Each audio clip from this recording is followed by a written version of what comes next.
Present indefinite tense कहने के लिए ये सबसे आसान टेंस है, लेकिन सबसे ज़्यादा गलतियाँ यहीं होती हैं। जैसे ही आप टेंसेस सीखने की शुरुआत करते हैं, सबसे पहला टेंस आपका प्रेजेंट इंडेफिनिट टेंस होता है और इसे सिंपल प्रेजेंट टेंस भी कहा जाता है।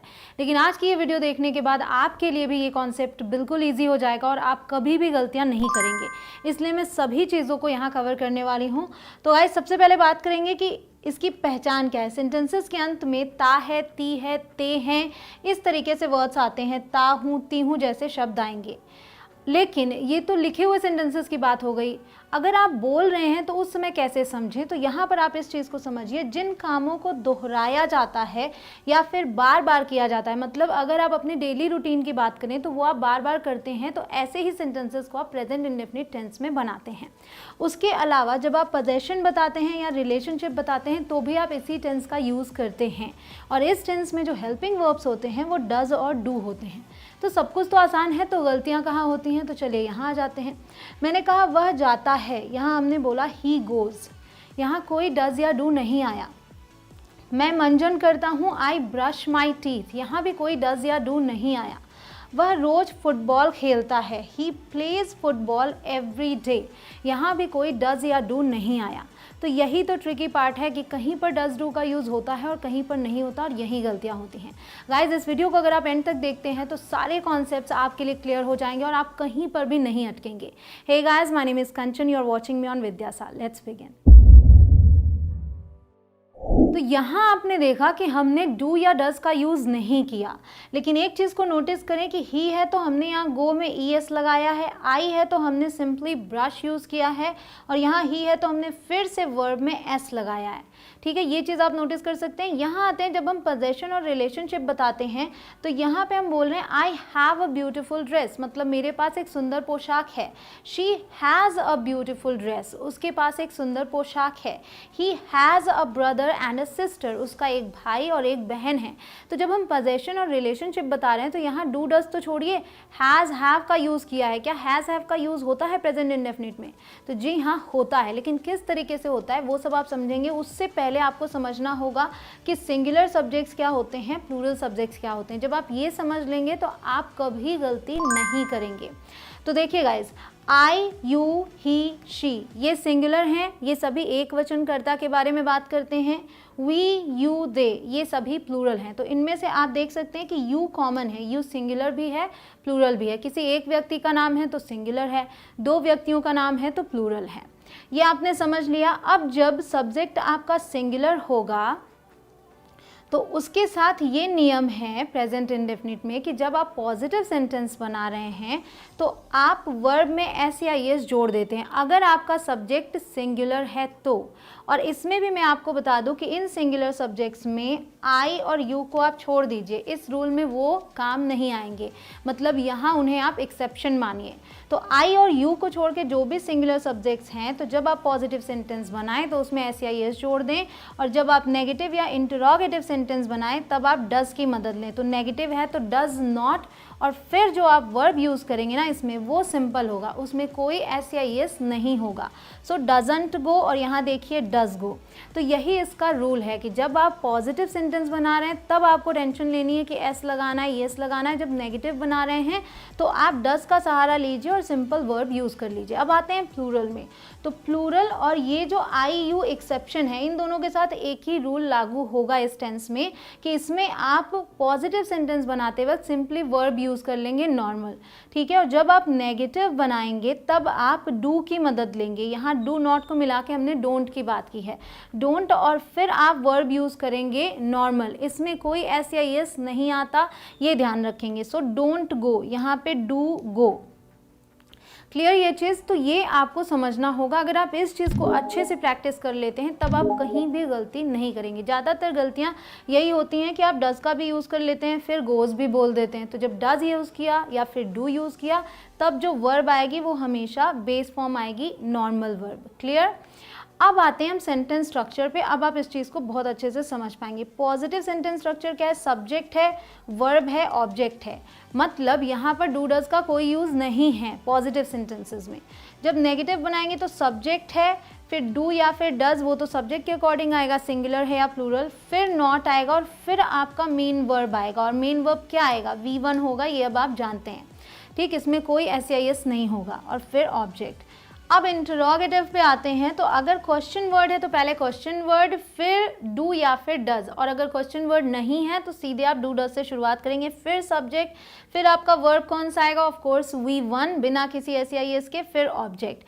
तो बस ध्यान ये रखना है कि जब डू डज का यूज़ कर लिया तो आपको वर्ब में SEIS नहीं लगाना है, और अगर पॉजिटिव सेंटेंस से डू डज यूज़ नहीं कर रहे हैं तो आप वर्ब की फर्स्ट फॉर्म यूज़ करेंगे बिना SEIS के, कब, जब वो प्लूरल सब्जेक्ट्स हों, और सिंगुलर हों तो आपको SEIS यूज़ करना है। अब आप देख लीजिए एग्जाम्पल्स। शी फॉरगेट्स ईजिली, वो आसानी से भूल जाती है, तो शी है इसलिए, और ये पॉजिटिव सेंटेंस है, हमने फॉरगेट में S लगाया, फॉरगेट्स बन गया।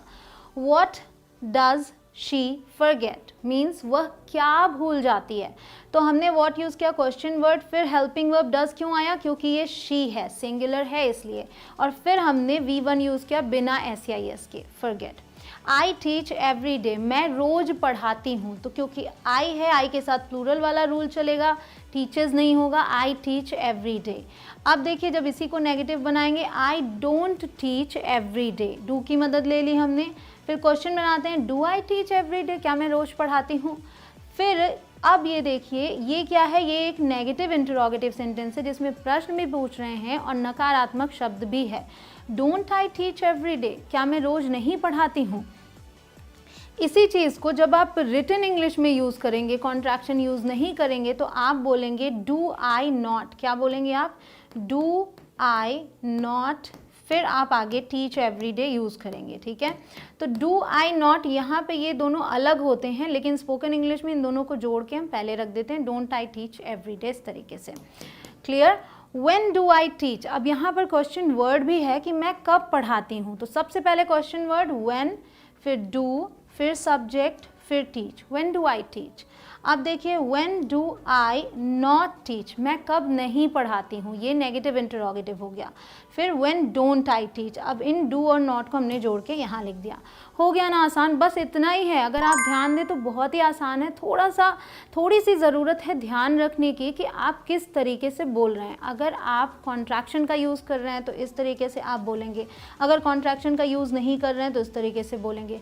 डू डज का यूज़ कर रहे हैं तो वर्ब कैसे यूज़ करना है, इस बात का आपको बस ध्यान रखना होगा। अब यहाँ आते हैं, जब पोजेशन और रिलेशनशिप की बात हमने की थी तो यहाँ पे भी एक ट्रिकी पार्ट है कि I have a beautiful dress क्यों यूज़ किया, हैव का यूज़ क्यों हुआ। तो यहाँ जो हैव है इसका मतलब है कि कोई चीज़ पास होना, और ये जो हैव है ये मेन वर्ब है, ये हेल्पिंग वर्ब है ही नहीं, क्योंकि ये पॉजिटिव सेंटेंस है तो डू डज का यूज़ हुआ नहीं है।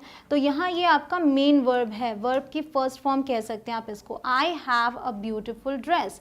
अब जब यहाँ पर शी है तो शी के साथ हम क्या करते हैं, सिंगुलर वर्ब यूज़ करते हैं ना, जैसे कि वर्ब में एस या यस लगाते हैं, ये मैंने आपसे बोला। तो अगर डू है तो आपने डज कर दिया, तो हैव में एस या यस लगाया नहीं जाता, इसके लिए फॉर्म अलग से बना हुआ है सिंगुलर के लिए, वो है has. So she has a beautiful dress, present के लिए स्पेशली ये वर्ब बना हुआ है। अब इसको नेगेटिव बनाएंगे तो she doesn't has a beautiful dress नहीं बोलेंगे, ये आपका गलत हो जाएगा सेंटेंस, देखिए इनकरेक्ट है। क्यों, क्योंकि जब आपने डज यूज़ कर लिया तब तो आपको वर्ब की फर्स्ट फॉर्म यूज़ करनी है ना, बेस फॉर्म।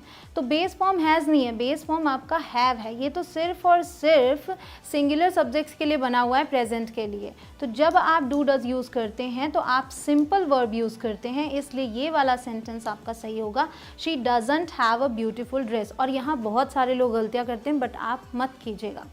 फिर है he has a brother and a sister. अब इसको नेगेटिव बनाएंगे तो ही है इसलिए डजंट होगा यहाँ पे, ही डजंट हैव एनी सिबलिंग्स। अब यहाँ a brother and a sister आप वो भी बोल सकते हैं, she doesn't have a brother and a sister, but वो वियर्ड लग रहा है ना कि उसके एक भाई और एक बहन नहीं है। आप सीधे ये बोल सकते हैं कि उसके कोई भाई बहन नहीं है, तो आप बोलेंगे he doesn't have any siblings. Clear.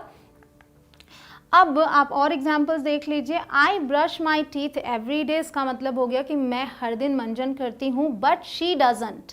यहाँ पर भी आप सेंटेंस एंड कर सकते हैं, यहाँ पे आपको ये दोबारा बोलने की ज़रूरत नहीं है, but she doesn't brush her teeth every day.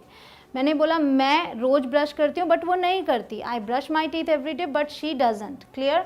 Bye the way, why doesn't she brush her teeth as I do. देखिए हमने 4 बार यहाँ पे प्रेजेंट इंडेफिनिट के सेंटेंसेस यूज़ किए हैं और ये 2 सेंटेंसेस हैं, हमने कॉमा के साथ बनाया। I brush my teeth every day but she doesn't, ये हो गया एक। By the way, why doesn't she brush, अब यहाँ डजंट है तो हमने सिर्फ ब्रश यूज़ किया। एज आई डू, जैसे मैं करती हूँ, as I do.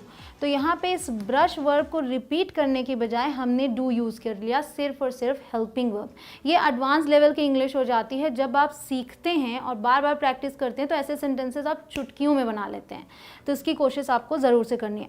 Bye the way guys, अगर आप चैनल पर नए हो तो चैनल को सब्सक्राइब ज़रूर करें, उसके बाद आने वाले बेल आइकॉन को प्रेस करें, क्योंकि हर दिन एक नई वीडियो आती है तो आपको नोटिफिकेशंस मिल जाएंगे और आप रोज़ एक नई वीडियो देख पाएंगे, कुछ नया सीख पाएंगे। आगे देखिए, my brother takes a bath every day, मतलब मेरा भाई प्रतिदिन नहाता है, बट आई डोंट, लेकिन मैं नहीं नहाती। सो बस आई डोंट कर दिया हमने यहाँ पे, बिकॉज आई फील कोल्ड, क्योंकि मुझे ठंड लगती है। तो यहाँ देखिए आई फील कोल्ड, ये तीनों ही वर्ड्स जो हैं ये सभी प्रेजेंट इंडेफिनिट में बने हैं। अब देखिए, every student studies every day. अब यहाँ पे हम every student study every day क्यों नहीं बोल रहे हैं? क्योंकि एवरी जब लग जाता है इसका मतलब हम प्रत्येक की बात कर रहे हैं, हर किसी की, लेकिन एक एक की। तो every student studies every day. If they don't, अगर वो नहीं करते, दे फेल। ये एक फैक्ट है कि भाई पढ़ोगे नहीं तो आप कैसे पास होगे। तो यहाँ पे हम इस तरीके से इसको बना सकते हैं, if they don't they fail. अब यहाँ आते हैं, my father goes to the shop and gets me a new gift. मेरे पिता दुकान जाते हैं और मेरे लिए एक नया उपहार लाते हैं। सो माई फादर सिंगुलर, गोज़ कर दिया और यहाँ गेट्स किया क्योंकि सब्जेक्ट वही है। उसके बाद आपके लिए क्वेश्चन है जो आपको कमेंट सेक्शन में लिखना है, what is the negative of this sentence, she has a picture.